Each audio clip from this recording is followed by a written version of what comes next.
لسه لحد دلوقتي في ناس متابعاني بتقول لي ايه اساسيات القهوه وازاي اعرف اللون الفاتح من الوسط وايه مميزات ده وده وده. تعالى فيديو خفيف كده لطيف، 3 درجات الاساسيين من البن هما الفاتح، الوسط، الغامق.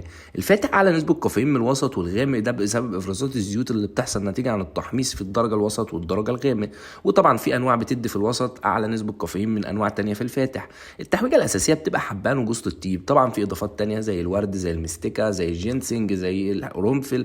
وفي ناس تانية بتضيف حاجات تانية كتير زي الزعفران والحاجات ديت، وما علينا من القصص ديت لان دي رغبات وكل واحد حر. الستاندر الاساسي بتاع اللي بالسكر هو الريحه بتبقى ربع معلقه، المظبوط معلقه، المانو معلقه ونص، الزياده بتبقى معلقتين ونص، من معلقتين ونص ل3 على حسب المكان، في ناس بتعملها 3. وطبعا السرياوسي 4 معالق، وعامه زبون السرياوسي ده لو اديته 5 6 معالق مش هيفرق معاه. هو اهم حاجه عنده ان القهوه تكون مسكره. رابع حاجه خامس حاجه، انا مش فاكر اصلا انا قلت ايه بس ما علينا. خامس حاجه او سادس حاجه، هي ليه بنستخدم تلج في الكنكه النحاس؟ الكنكه النحاس متوسطه على النار، فاحنا عشان كده بنفضلها في القهوه. التلج ليه بقى؟ عشان يحصل حاله تشبع من جزيئات البن وجزيئات الميه، فبالتالي هيحصل انسجام بين البن والميه، فبالتالي هيحصل ايه؟ حاجه اسمها تشبع، فالتشبع ده هينتج عنه